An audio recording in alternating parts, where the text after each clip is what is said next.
जी बिल्कुल, फैसलाबाद पुलिस की जानिब से जराइम को कंट्रोल करने के लिए जो है वो हर मुमकिन कोशिश की जा रही है। इसके लिए एक नया इक़दाम जो है वो सामने आया है। यहाँ पर डॉल्फिन पुलिस और मुख्तलिफ तफ्तीशी अफसरों को जो है वो बॉडी कैंप्स दे दिए गए हैं ताकि स्पॉट चेकिंग के साथ साथ जो भी तफ्तीश हो उसकी बाकायदा रिकॉर्डिंग हो। इसका और क्या फ़ायदा है और इनका इन एहलकारों को क्या फ़ायदा है, ये उन्हीं से जान लेते हैं। अच्छा, मुझे बताइएगा, बॉडी कैंप्स आप लोगों को दे दिए गए हैं, इसका क्या क्या फ़ायदा है? इसका हमें और आवाम को बहुत ज़्यादा फ़ायदा है। जब हम किसी की चेकिंग करते हैं, बाइक की, गाड़ी की, तो इसकी साथ साथ रिकॉर्डिंग हो जाती है। किसी को चेज़ करते हैं, लाइव इनकाउंटर वगैरह होते हैं, तो इसमें वीडियो रिकॉर्डिंग होती है साथ, जो हमारे लिए बहुत फ़ायदेमंद साबित होती है। कुछ लोग गाड़ी वगैरह सर्च करने पे एलिगेशन लगा देते हैं डॉल्फिन वालों ने बदतमीज़ी की है, तो अफसरान इस वीडियो के ज़रिए हमें आइडेंटिफाई कर लेते हैं।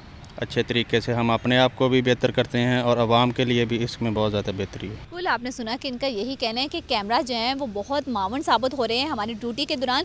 दूसरा, आपको बताते चलूँ कि इन कैमरास के ज़रिए जो है वो मुल्ज़मान की शिनाख्त भी बहुत ज़्यादा आसान हो गई है, क्योंकि अगर रिकॉर्डिंग हो रही है, अगर कोई मुल्ज़म मौका से फ़रार हो भी जाता है तो उसकी कोई रिकॉर्डिंग होगी, वीडियो होगी, पिक्चर होगी, तो मुल्ज़म की तलाश में उसके लिए खासी आसानी होगी। और साथ ही साथ जितने भी ज़्यादा हमारे फील्ड वर्कर हैं उनके पास जितने भी कैमराज होंगे तो हमारी ड्यूटी जो है वो उससे बेहतर हो जाएगी और जराइम को भी कंट्रोल करने के लिए मावन साबित होंगे। जी।